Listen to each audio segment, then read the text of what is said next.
जब अपना देश आजाद हो गया था ना, देश आजाद होने के बाद में दो प्रकार के राज्य हुआ करते हैं अपने यहाँ पे बेसिकली।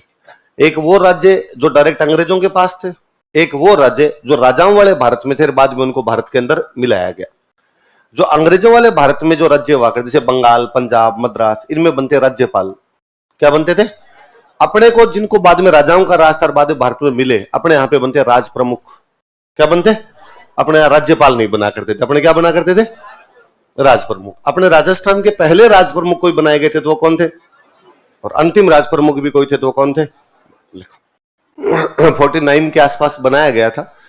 50 के अंदर राजस्थान पूरा बनता। 26 जनवरी 1950 को अपना नाम क्या दिया गया था? राजस्थान। 1949 में जयपुर जब शामिल हुआ था तब से इनको राज प्रमुख बना दिया था। और जब राज प्रमुख बनाया था तब यह कहा गया था कि आप आजीवन अपने पद पर रहोगे। कैसे रहोगे अपने पद पे? आजीवन का मतलब जब तक आप नहीं मरोगे तब तक आपके अलावा किसी दूसरे को राज प्रमुख नहीं बनाएगा। लेकिन 1956 में भारत सरकार एक संविधान संशोधन करती है, 7वां संविधान संशोधन। क्या करती है? और भारत सरकार ने संविधान संशोधन किया और कहा राज प्रमुख नाम का पद समाप्त किया जाता है। आज के बाद में किसी को भी राज प्रमुख नहीं बनाया जाएगा। अब हम बनाएंगे राज्यपाल। क्या बनाएंगे? तो मान सिंह जी को आ गया, भाई मान सिंह जी आपको हमने बनाया था लेकिन अब हमने संविधान संशोधन कर दिया, हम आपको हटाएंगे। तो मान सिंह ने पूछा भारत सरकार से कि भाई आपने संविधान में पहले लिखा था कि मैं आजीवन रहूंगा, फिर बीच में कैसे हटा सकते हो? 7 साल बाद में हटा रहे हो मेरे को, मरूंगा तो बाद में मैं जाके। तो नेहरू जी का एक सिंगल लाइन का रिप्लाई है। नेहरू जी का एक रिप्लाई था कि संविधान कभी पत्थर नहीं हो सकता। संविधान कभी कि पत्थर में चेंज नहीं आते। बाटा आज पड़ा है, 200 साल बाद में बाटा ही मिलेगा आपको, लेकिन संविधान पत्थर नहीं है। संविधान के अंदर चेंज आएंगे, समय के अनुसार, काल के अनुसार, परिस्थितियों के अनुसार कुछ ना कुछ चेंज किए जाएंगे। आज के 7 साल पहले हमें लगता था राज प्रमुख बनाने जरूरी है, 7 साल बाद में लगता है कि राज प्रमुख बनाने जरूरी नहीं है। ट्रायल एंड एरर है। हमने एक इस प्रकार की कोशिश की थी, हमें लगा कि यार ये वाला सिस्टम सही नहीं है तो हम दूसरे वाला सिस्टम लेके आएंगे। तो संविधान कभी पत्थर नहीं हो सकता। मान सिंह ने लेटर पढ़ा, मान सिंह ने कोई दिक्कत नहीं है, हटा दो आप मुझे, और हटा दिया गया था यहां से। अच्छा, ये तो कोई बड़ी बात नहीं, ऐसे प्रकार की कई चीजें होती है, हटा दिया जाता है। पर अक्सर इस प्रकार जब भी किसी आदमी को हटा दिया जाए कि मान लो आप नौकरी लग गए, आप आरएस की नौकरी लग गए और 5 साल बाद आपको सरकार कदे घर जाओ, बहस खूब कर ली नौकरी, बहस अब रवाना यहां से, है ना, हमने संविधान में संशोधन कर दिया और संविधान संशोधन करके आगे फलान जी को 5 साल बाद हटाना है, तो आप में सरकार के प्रति कड़वाहट होगी। आपको लगेगा कि यार सरकार खराब कर गई मेरे को तो पूरी तरीके से, और ये तरीका कैसे हो सकता है। पर मुझे आदमी बड़ा महानतम आदमी लगता है कि यार इस प्रकार से बीच में हटाया गया था इस आदमी को, उसके बावजूद इसके मन में सरकार के प्रति कोई कड़वाहट नहीं थी। स्वीकार किया, लोकतंत्र है, लोकतंत्र में जो डिसीजन सरकार लेती है वो डिसीजन सही है, जो डिसीजन संसद लेती है वो डिसीजन सही है। पर इससे भी जोरदार मुझे इसका बेटा लगता है। सवाई मानसिंह के बेटे थे सवाई भवानी सिंह। क्या नाम था? Sawai Bhavani Singh. Indian army join करते हैं। इंडियन आर्मी ज्वाइन, मैंने शायद बीच में बात बताई होगी कभी, आप ये दिन बताई थी, पहले नहीं बताई थी। इंडियन आर्मी ज्वाइन कर लेते हैं और इंडियन आर्मी ज्वाइन करने के बाद में इंडियन आर्मी से पूरी सर्विस के दौरान कभी तनख्वाह नहीं ली। देश के लिए लड़ने के लिए तनख्वाह किस बात की होती है? पहले जयपुर हमारा देश था तो जयपुर के लड़ते थे, राजा को लड़ने जाना पड़ता था। अब देश चेंज हो गया और अब देश का नाम क्या हो गया? हमारे भारत। तो तनख्वाह किस बात की? उसने पूरा कैरियर बिना तनख्वाह के निकाला है। और हालांकि हम वैसे देखें तो भाई पैसों की क्या आवश्यकता थी, रॉयल फैमिली का बंदा था, पैसे की आवश्यकता भी नहीं थी। पर बंदे को सिद्धांत देखिए कि देश के लिए लड़ने के लिए पैसे की आवश्यकता नहीं होती। वो आदमी जिसके पिता को भारत सरकार ने बीच में उसके पद से हटा दिया था, वो आजीवन भारत सरकार की सेवा करता है, उनकी सेना के अंदर रहता है और वहां से सैलरी नहीं उठाता है। 71 वाली जब वॉर हुई तो भवानी सिंह इस पोस्ट पे थे, जैसलमेर वाली पोस्ट पे, इस पोस्ट पे थे, और पाकिस्तान ने मोर्चे खोल दिए। हम ढाका में लड़ रहे थे, वास्तव में जो लड़ाई चल रही है बांग्लादेश में चल रही। 71 की वॉर की लड़ाई पूरी बांग्लादेश की वॉर है। लेकिन पाकिस्तान को लगा कि यार बांग्लादेश में भारत का प्रभाव कम किया जाए, भारत की आर्मी बांग्लादेश की तरफ है, उसको कम किया जाए। तो क्या किया जाए? तो पंजाब वाला मोर्चा खोल दो, तो पंजाब साइड से भारत पर और हमला कर दो, ताकि भारत का आधा ध्यान पंजाब पर, आधा ध्यान बंगाल पे। तो बंगाल में भारत पूरा अपना ध्यान नहीं दे पाएगा, तो पंजाब वाला बॉर्डर और खोल दिया था। इधर भवानी सिंह की पोस्टिंग थी जैसलमेर वाले बॉर्डर पे। अच्छा, तुम पंजाब वाला बॉर्डर खोलोगे, इधर जैसलमेर बॉर्डर खोल लिया खुद ही। का निर्णय भारत सरकार बाद में देखेगी क्या करना है क्या नहीं करना, ये बॉर्डर खोलो अपने। पाकिस्तान के अंदर घुस गए थे। पाकिस्तान के सिंध का एक जिला था छाछरो। कौन सा जिला था? छाछरो। भारत में मिला लिया था, मिला ही लिया था छाछरो को भारत में। 6 महीने तक छाछरों में भारत का कलेक्टर बना करता था कैलाशदान उज्जवल, कलेक्टर थे अपने। पाकिस्तान की टेरिटरी है, हिस्सा भारत का है। 1972 में बाद में समझौता होता है शिमला, पढ़ा होगा, आईआर चल रही होगी। तो 72 में आपके शिमला समझौता होता है, इंदिरा गांधी और जुल्फिकार अली भुट्टो, और उसके अंदर हमने गुडविल दिखाने के लिए छात्रों वापस दिया पाकिस्तान को, और हमने कहा कि हमने तुम्हारी जिन जिन जगह पर कब्जे कर लिए हैं वो कब्जे हम तुम्हें वापस देते हैं, और हमने जहां जहां कब्जे किए थे वो पाकिस्तान को वापस दे दिए। तो 6 महीने बाद छाछरों में भारत का राज खत्म होता है। तो 6 महीने बाद कहा गया कि अब अपना कलेक्टर वहां नहीं रहेगा, कलेक्टर साहब को आप घर आओ। तो जब अपने कलेक्टर एंड एसपी वहां से जब वापस आए थे तो वहां अपनी नेम प्लेट लगी हुई थी, कलेक्टर की कार्यालय के बाहर होती है भाई, कैलाशदान उज्जवल जिला कलेक्टर छाछरो, फलान सिंह जिला कलेक्टर, वो एसपी छाछरो, सब वो लगे हुए थे टोटल। वो सारे उखाड़ उखाड़ के लाए थे और वो म्यूजियम में रखे हुए, जो याद दिलाते हैं कि साहब 71 वाली वॉर के अंदर हमने छाछरों पर क्या कर लिया था, कब्जा कर लिया था। 6 महीने तक हमारे पास में रहे थे। पर जुल्फिकार अली भुट्टो बातचीत करने में बड़े तेज थे। 71 में हमने जिन जिन जगह पे कब्जे किए थे उन जगह के कब्जे वो 72 में अपने वापस ले लेते हैं।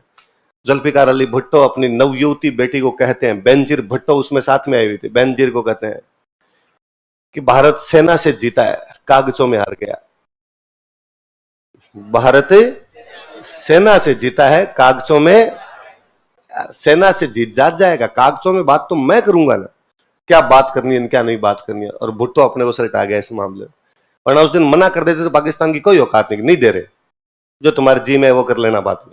क्या करता, कुछ नहीं, पूरा बांग्लादेश ही अलग करवा दिया।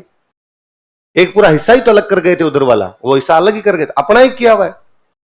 क्या उसमें बांग्लादेश का क्या लेना देना। बांग्लादेश भले ही आजकल खुद की विक्ट्री परेड करता है और क्या हमने लिया था बांग्लादेश, अरे काय लिया था, तुम्हारे को ठोका पाकिस्तान। और टिक्का खान नाम था उसका, पाकिस्तान का एक जनरल हुआ करता था टिक्का खान, और टिक्का खान ने इतना बुरा मारा था, बुचरर ऑफ बलूचिस्तान, बलूचिस्तान का कसाई, और बाद में इधर उसको बांग्लादेश भेजा था।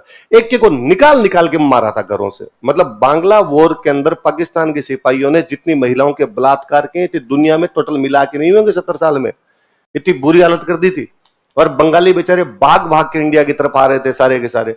तो इंडिया वालों को लगा यार दिक्कत हो जाएगी अपने साथ में, इसलिए फिर पूरी आर्मी उतारी थी अपनी, और आर्मी उतार के और बाद बांग्लादेश को अलग ही करवा दिया था, आजादी करवा दिया था।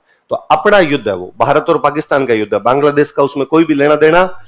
बांग्लादेश कहता है हमने मुक्ति वाहिनी सेना बनाई और मुक्ति वाहिनी सेना बनाकर आजाद करेंगे। अच्छा, काल मरी आज भूतनी होगी।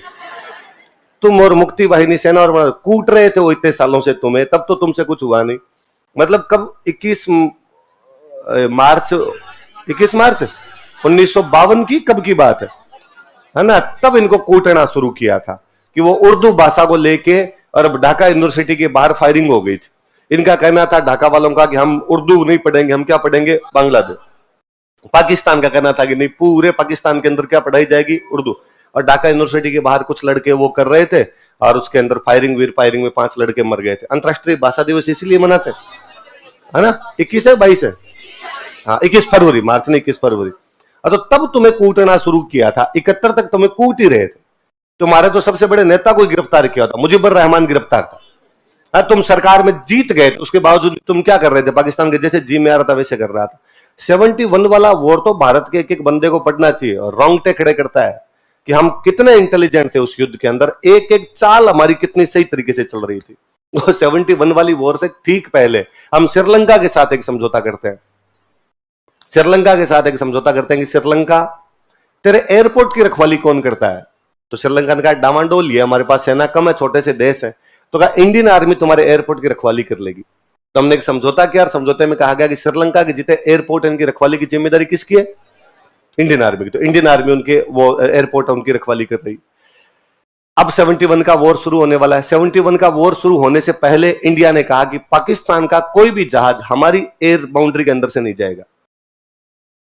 भाई पाकिस्तान बांग्लादेश दोनों अलग अलग, ये पड़ा पाकिस्तान और ये पड़ा आपका। अब यदि पाकिस्तान को बांग्लादेश जाना तो इंडिया के ऊपर से होकर जाना पड़ेगा। हमने हमारी एयर बाउंड्री बंद की, हमारी वायु सीमा के अंदर से पाकिस्तान का एक भी जहाज नहीं निकल सकता। अब पाकिस्तान के जहाज कहां से जाएंगे, तो पाकिस्तान इधर ईरान के ऊपर से होता हुआ नीचे श्रीलंका आता और श्रीलंका से इधर बांग्लादेश जाता। तो अब पाकिस्तान के जहाज कौन से एयरपोर्ट से जाएंगे, श्रीलंका। श्रीलंका के एयरपोर्ट पे सिक्योरिटी किसकी है, हमारे पास एक एक सूचना थी कि कितने जहाज गए आज। कितने सैनिक गए हैं उनके अंदर, पूरा बायोडाटा था हमारे पास में। तो हम पाकिस्तान के बारे में इतने क्लियर थे कि इनके पास कितना सामान है, कितना असला है, कितने सैनिक है, कब गए हैं, कब उठे हैं, कब सोए, पूरा पता लगा रखा था हमने। फिर 71 वाली वॉर में इंदिरा गांधी के दिमाग में ये थी कि अपने मई के आसपास युद्ध कर लेंगे, मई के अंदर युद्ध करने वाले थे। सुबह सैम मानेकशॉ, अरे सैम तो पढ़ा जाना चाहिए। सैम को यदि भारत में कोई नहीं जानता है तो धूड़ है कि सैम की मूर्तियां लगनी चाहिए। भारत पता नहीं कितना कृतघ्न देश है जो सैम मानेकशॉ जैसे जनरल को बुला सकता है। और सैम को इंदिरा गांधी ने बुलाया और इंदिरा गांधी ने बुला कहा कि सैम, पाकिस्तान के खिलाफ युद्ध छेड़ना पड़ेगा और ये मई है, तुम बताओ युद्ध कब छेड़ोगे। सैम ने कहा दिसंबर। कब युद्ध करेंगे? वाई दिसंबर, 7 महीने पड़े हैं सितंबर के अंदर। कहा मैम दिसंबर में बर्फ पड़ेगी और जब बर्फ पड़ेगी तो चाइना के आक्रमण का खतरा समाप्त हो जाएगा। अब यदि युद्ध करेंगे तो चाइना पाकिस्तान की मदद करने के लिए आएगा। दिसंबर में इतनी बर्फ होगी कि हिमालय ढक जाएगा। यूं थोड़ी कहा हुआ कि हिमालय हमारा मस्तक है, रक्षा करता है हिमालय हमारी, पर रक्षा टाइम पे तो करेगा, बिना टाइम के कैसे कर सकता है। चाइना चाह के भी अपने कदम नहीं बढ़ा पाएगा और चाइना उधर रहेगा तो पाकिस्तान को ठोक लेंगे अकेले, दूसरा कोई मोर्चा ही नहीं खोलने देंगे। कितने दिन लगेंगे मैम? 15 दिन में पाकिस्तान तबाह है। आपको तो पूरे पाकिस्तान पे कब्जा कर लेंगे। वापस इंदिरा गांधी ने पूछा कि तुम क्लियर हो इस बारे के अंदर? हो, आप दिसंबर तक रुक जाओ, बाकी मैं अपने आप देख लूं। 2 दिसंबर के आसपास युद्ध शुरू किया, 16 को जीत गए थे। 3 को, 16 को तो जीत ही गए थे। एग्जैक्टली वो 15 दिन का टाइम है। 1-2 से इन्होंने छोटी मोटी फायरिंग वगैरह शुरू हुई थी। 3 को लड़ाई, 3 को हम कहते हैं भाई हमने एग्जैक्टली उस युद्ध में शामिल हो गए थे, पहले करना शुरू कर दिया था हमने, और 16 को तो अपने जीत ही गए थे। सेम के बारे में लोग नहीं जानते, तो वाकई गजब वाला युद्ध है। उस बॉर्डर पे स्थल सेनाध्यक्ष हुआ करते सेम, वो युद्ध मुझे लगता है इसलिए भी याद किया जाना चाहिए कि वो पूरा युद्ध राजस्थान का जीता हुआ है। इधर पाकिस्तान वाले, इस जैसलमेर वाले बॉर्डर पे मान सिंह के बेटे थे सवाई भवानी सिंह, जो छाछरों तक उधर कब्जा करते हैं। इधर वो बॉर्डर असल वाली लड़ाई, पंजाब वाली लड़ाई तो बड़ी गजब वाली लड़ाई है, जब उसमें पाकिस्तान ने लैंड माइन्स बिछा दी थी पूरे के अंदर। पूरे पाकिस्तान इधर आगे आ गया था, आगे पाकिस्तान पंजाब की तरफ अपने आगे बढ़ जाता है। इंडियन आर्मी रिटेलिएट करती है, यहां से वापस भगाती है पंजाब। तो पाकिस्तान जहां तक आ गया था वहां तक उसने बस वो लैंड माइन्स बिछा दी कि जैसे इंडिया का टैंक जाएगा वो टैंक उड़ जाएंगे सारे के सारे। अपनी फौज के अंदर इधर एक अफसर हुआ करता था हनूज सिंह, बाड़मेर के हनूज सिंह हुआ करते थे। संत टाइप के आदमी थे, सन्यासी टाइप के आदमी थे। उन्होंने अपने टैंक वालों को कहा कि इनके ऊपर से भेजो। कैसे? लैंड माइन से आदमी कदम रखेगा ना तो फट जाएगी, टैंक इतना भारी पड़ेगा सारे के सारे टैंक उड़ जाएंगे। भगवती साथ है, तुम तो भेजो, एक ही नहीं फटेगी। लैंड माइन्स नहीं फटी थी एक भी।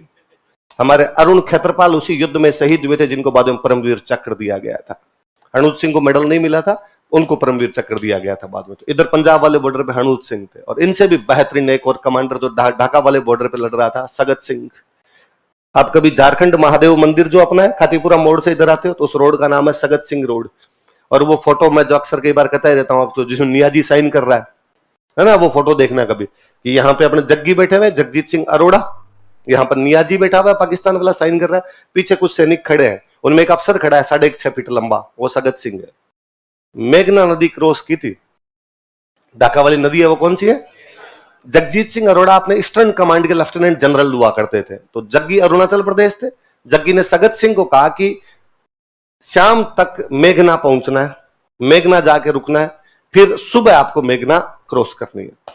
सुबह मेघना क्रॉस करना, या सुबह शायद मेघना तक पहुंच जाना, फिर मेरे ऑर्डर का इंतजार करना और फिर आप मेघना क्रॉस करना। मेघना क्रॉस करने का मतलब है ढाका के अंदर घुस जाना।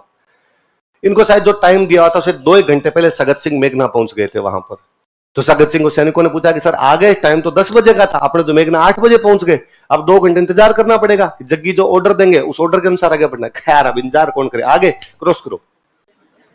मेघना क्रॉस कर गए, मेघना क्रॉस करे तो ढाका में घुसे। ढाका में घुसने का मतलब ढाका पे कब्जा। और ढाका की जनता क्या बावड़ी हुई थी। ढाका यूनिवर्सिटी की लड़कियां भारतीय सैनिकों के गले लग लग के क्या किस दिए थे उस दिन। और इधर जग्गी को पता चला इस बात का कि इंडियन आर्मी मेरे बिना ऑर्डर के ढाका क्रॉस करके ढाका पे क्या कर चुकी है, कब्जा। जग्गी ने वापस ऑर्डर दिया। जग्गी ने कहा तुम मेरे जूनियर हो, और जब मैंने कहा था कि मेरे से बिना पूछे तुम क्रॉस नहीं कर सकते, तो तुमने क्रॉस कैसे किया, और तुम वापस आओ। जगत सिंह ने कहा वापस तो इंडियन आर्मी मेरी लाश से आएगी, ऑन माई डेड बॉडी। तुम मेरे मार दो, फिर इंडियन आर्मी को ले जाओ, वरना इंडियन आर्मी यही है। दूसरी एक शर्त है कि प्रधानमंत्री कह दे ऊपर से कि इंडियन आर्मी को वापस आना, तो आ जाऊंगा। मैं नहीं मान रहा तुम्हारा ऑर्डर। मैं तुम्हारा सीनियर हूं, अब जो हो वो, ढाका पे कब्जा कर चुके हम और हम ऑर्डर नहीं मानेंगे अब तुम्हारा। जग्गी सीरियस ले गए बात को। जग्गी ने कहा मैं प्रधानमंत्री से कहलवा दूं तो कहा फिर वापस आ जाएंगे। इंदिरा गांधी मीटिंग ले रही है, प्रधानमंत्री इंदिरा गांधी, सारे मंत्री बैठे हुए उनके सामने, सारे कलेक्टर बैठे हुए, सचिव जितने भी थे वो सचिव बैठे हुए। अचानक एक सचिव एक पर्ची लिखता है, आगे बढ़ाता है, आगे बढ़ाता है, रक्षा मंत्री के पास पर्ची पहुंचती है। रक्षा मंत्री थे बाबू जगजीवन राम। रक्षा मंत्री कौन थे? बाबू जगजीवन राम रक्षा मंत्री थे, जिनकी बेटी बाद में अपने लोकसभा के अध्यक्ष बनी थी, मीरा कुमार। मीरा कुमार उन्हीं की बेटी है। जगजीवन राम वो पर्ची पढ़ते हैं, पर्ची पढ़ के उस पर नीचे अपने साइन करते हैं, साइन करके इंदिरा गांधी की तरफ पर्ची बढ़ाते हैं। उस पर्ची पे केवल इतना लिखा हुआ था कि ढाका जीत चुके हैं। क्या कर चुके हैं? ढाका कनकड़, ढाका जीत चुके हैं। अब आपका ऑर्डर बताना है, क्या करना है क्या नहीं करना है। वापस आए, कब्जा कर लिया हमने, वहीं रहे, क्या करें। कहते इंदिरा गांधी को कभी किसी ने हंसते हुए नहीं देखा था। इंदिरा गांधी बहुत सीरियस मोड के अंदर रहा करती थी, और दुनिया में जहां भी महिला शासिका हुई वो हमेशा सीरियस मोड में रही है कि भाई सीरियस नहीं रहोगे तो बाद में कोई आपकी बातें नहीं सुनेगा, शायद यही बात रहती होगी। उस दिन इंदिरा गांधी नाची थी। इंदिरा गांधी का बेहतरीन फोटो जब प्रधानमंत्री कार्यालय के बाहर इंदिरा गांधी एक हाथ में पर्ची लिए हुए नाच रही है, उनकी साड़ी का पल्लू लहरा रहा है। वो पल्लू भारत की विजय को दिखा रहा था कि हम ढाका जीत चुके थे।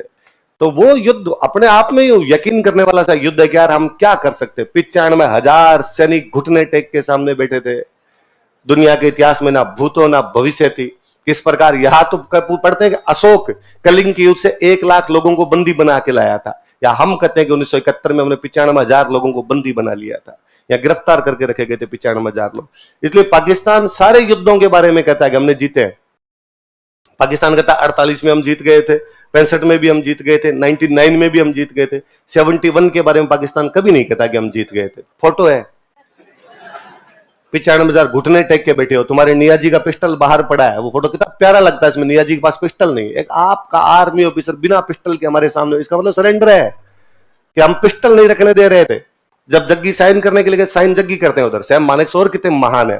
ये सैम मानेकशॉ थल सेनाध्यक्ष है, और हमने जब कहा कि सैम हमने ढाका कनकर कर लिया, ढाका जीत चुके हैं, अब आप आइए और सरेंडर करवाए। सैम ने कहा नहीं मैं नहीं यार, मेरा जो भी जूनियर उसको भेजा जाए। तो साहब जूनियर उधर आपका जग्गी है तो जग्गी को भेजा जाए। तो इधर जग्गी बैठे, इधर वो बैठा है नियाजी बैठा हुआ है, और नियाजी वहां पर साइन कर रहा है। नियाजी जब साइन करने लगा तो पिस्टल बाहर निकाल। पिस्टल का मतलब तू as a army officer sign कर रहा है इसके ऊपर। तो उसने कहा हम आर्मी ऑफिसर। उसने कहा बंदी है तू हमारा, गिरफ्तार किया हुआ, मार देंगे 2 मिनट में, साइड ले जाके पिस्टल साइड में रख। दुनिया के दबाव बनाते रहेंगे हम पर, जब आएंगे जब हम ढाका जीत चुके तेरे को मारने में ज्यादा टाइम नहीं लगेगा। इसलिए बेचारा नियाजी चुपचाप पिस्टल निकालता है, पिस्टल निकाल के बोलता पेन नहीं है मेरे पास, पेन हम दे देंगे तेरे को। पेन दिए, उसने साइन किए। तो मैं एक दिन पहले कभी बात बताई थी कि इस बात से नियाजी इतने अलोकप्रिय हुए कि पाकिस्तान में कोई भी नियाजी अपने नाम के आगे नियाजी नहीं लगाता।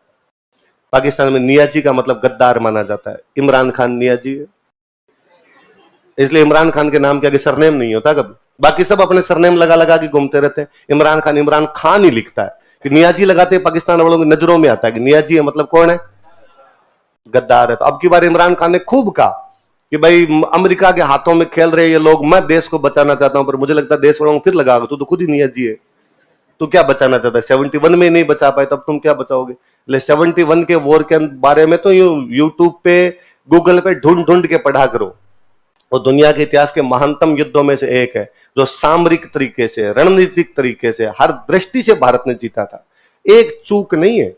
अमेरिका बीच में आ जाएगा, रशिया बीच में आ जाएगा, कोई नहीं आए।